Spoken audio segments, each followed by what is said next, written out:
Alors, bonjour tout le monde. Aujourd'hui, on va continuer à de lire le livre La liberté financière, une porte à la fois de Ghislain La Rochelle.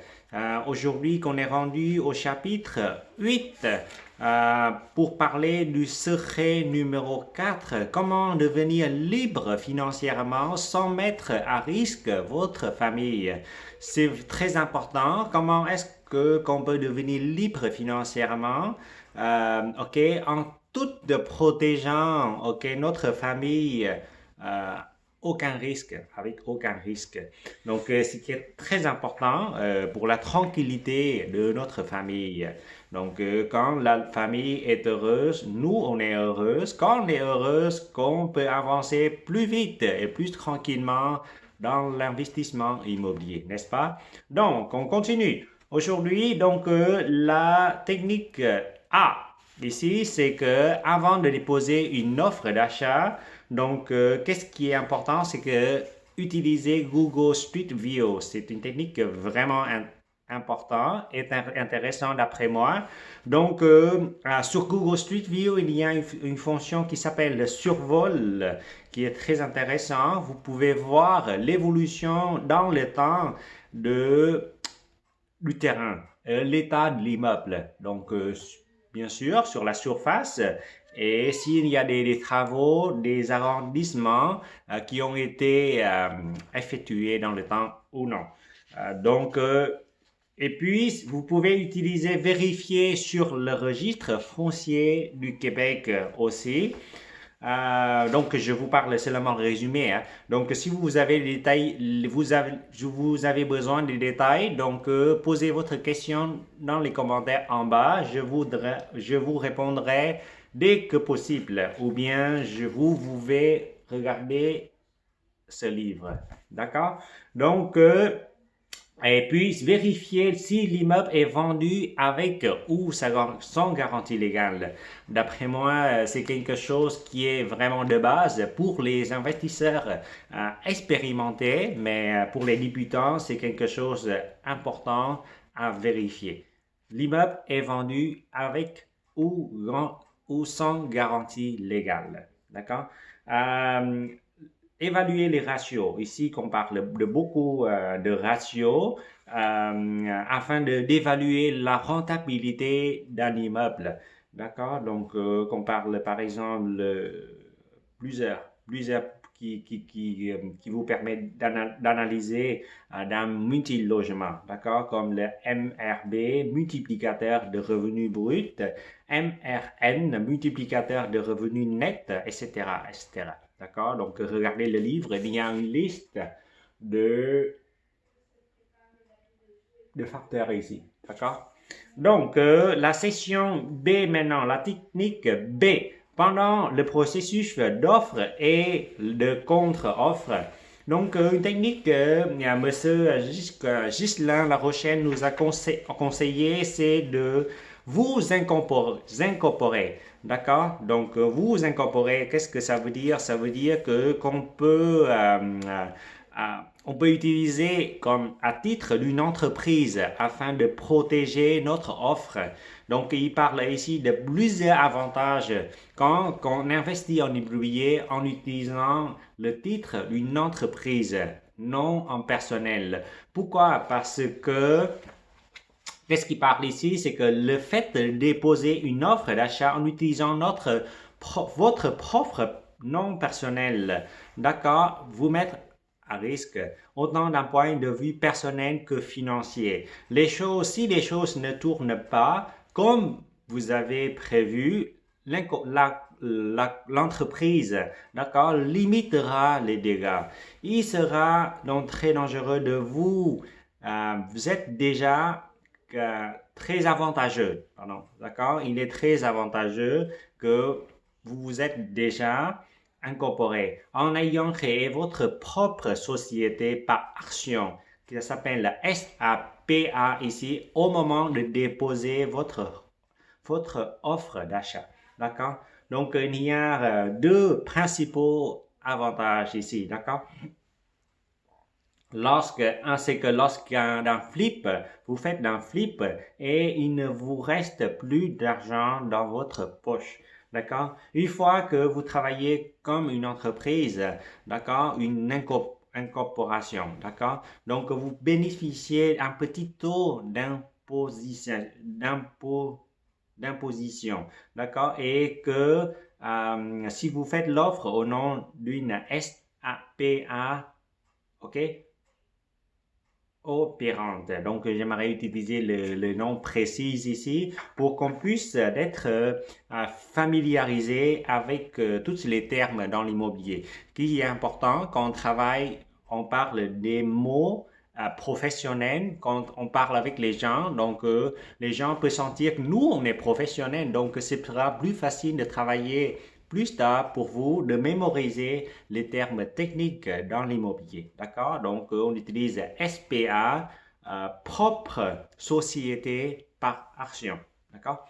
Donc, tout de plus, vous pouvez, dans certaines mesures, fractionner vos revenus avec les membres de votre famille, ce qui a dans le but de réduire l'impôt que vous payez personnellement. D'accord? Donc, quand vous utilisez, quand vous avez créé, d'accord, votre SAP, propre société par action.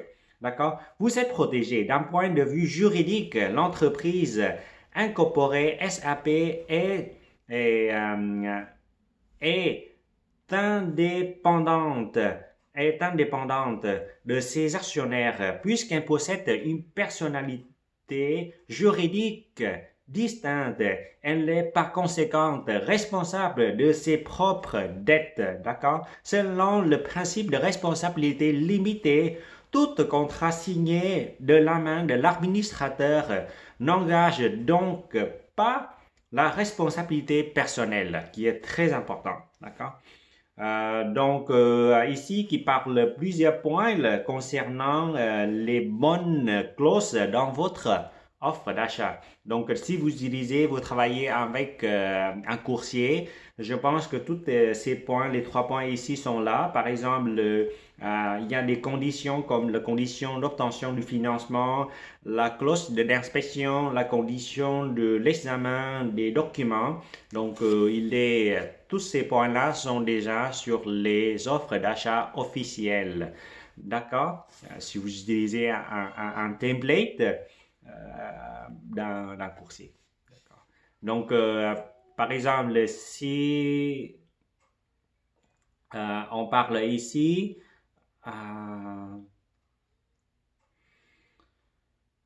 donc on parlait ici refuser d'une contre-offre et on parlait aussi laisser d'aller les délais. Donc, je vous parle rapidement comme ça. Si vous avez des questions, posez-le dans les commentaires ou bien regardez le livre. C'est bon? La section C maintenant, après l'obtention d'une offre d'achat acceptée. Donc, qu'est-ce qui est important à faire? C'est visiter les lieux. Donc, cette première visite, pourquoi on parle ici la visite du lieu?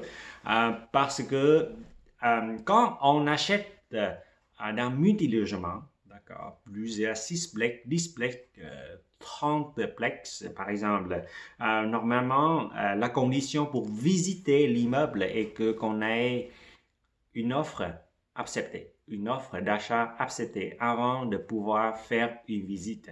Donc, ce qui est très important, après avoir l'obtention de l'offre d'achat acceptée, visiter les lieux. Donc, qu'est-ce qui est important dedans? Ça nous permet de faire une liste des choses qui sont importantes pour qu'on puisse, c'est comme une première inspection, ça nous permet de faire une liste des choses à vérifier lorsqu'on va faire une inspection officielle avec un inspecteur, d'accord? Donc, on a toujours les délais pour faire toutes ces vérifications-là, d'accord? Et une autre chose, un autre point important, c'est que faites une vérification vigilante des documents, d'accord? Donc, il parle ici, la vérification des documents est très important. C'est comme, par exemple, analyser les baux, les factures, les garanties des fournisseurs, si est-ce qu'il y a un transfert possible, analyser les anciens rapports d'inspection, le rapport d'évaluation, déclaration du vendeur, le jugement concernant la propriété ou le propriétaire, la certification de localisation et le zonage. Très important. Faire inspecter, d'accord, donc ici qui parle qu'on paye 500 $ à 700 $ pour ce service. Normalement, c'est pour une maison unifamiliale ou un condo. Donc, on doit payer normalement plus pour un multilogement. D'accord, donc posez les questions si vous avez. Donc, c'est l'un des points très importants. Avant de choisir un bon inspecteur, vérifiez si il vous permet de poser des questions si vous en avez. Parce qu'il parle ici que certains inspecteurs n'apprécient pas cette situation quand vous posez beaucoup de questions. D'accord? Utilisez une clause de financement. Donc, si par exemple votre deal et par exemple votre financement est refusé par la banque et vous n'avez pas trouvé de plan B, parce que attention, si vous n'avez pas trouvé de plan B, parce que s'il y en a, si la banque est refusée, vous avez d'autres options aussi, comme qu'on a lu dans les autres chapitres de ce livre. Il y a d'autres techniques de financement aussi. La banque, c'est l'une seule des options. C'est bon? L'option, quand ça s'appelle traditionnelle ou conventionnelle. Et si vous n'avez pas de financement, comment on fait? Donc, vous avez déjà une offre achetée. Vous avez deux choix. Vous pouvez vendre, d'accord, votre offre d'achat acceptée à une autre personne ou bien tout simplement arrêter le projet. D'accord?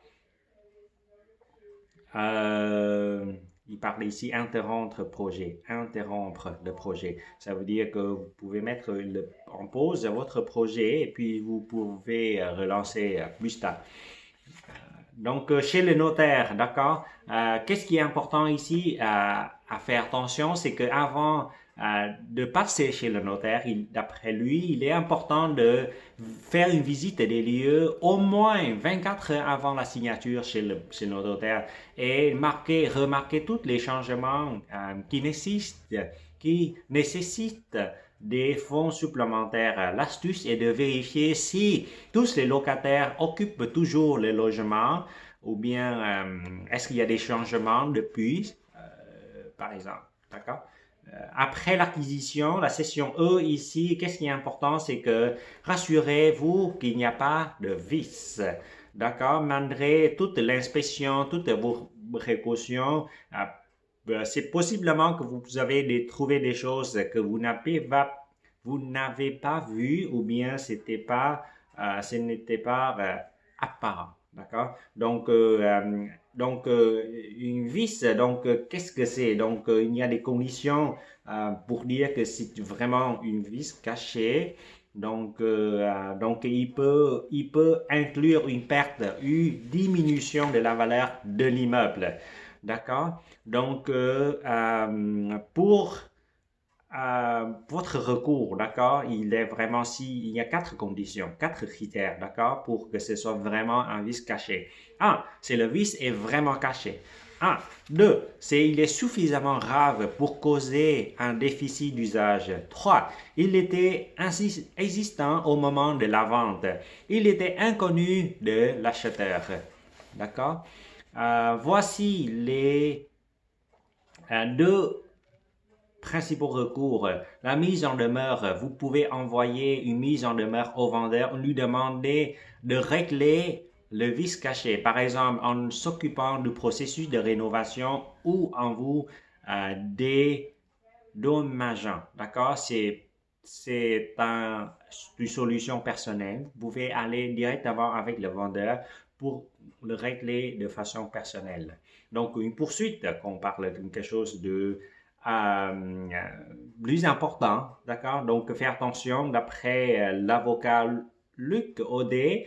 Ici, il est avocat spécialisé en immobilier et formateur chez ImmoFacile. Il affirme qu'une poursuite pour un vice caché coûte en moyenne entre 30 000 et 50 000 dollars, et même si vous avez tort ou raison. D'accord? Donc, attention, faites attention avec ça.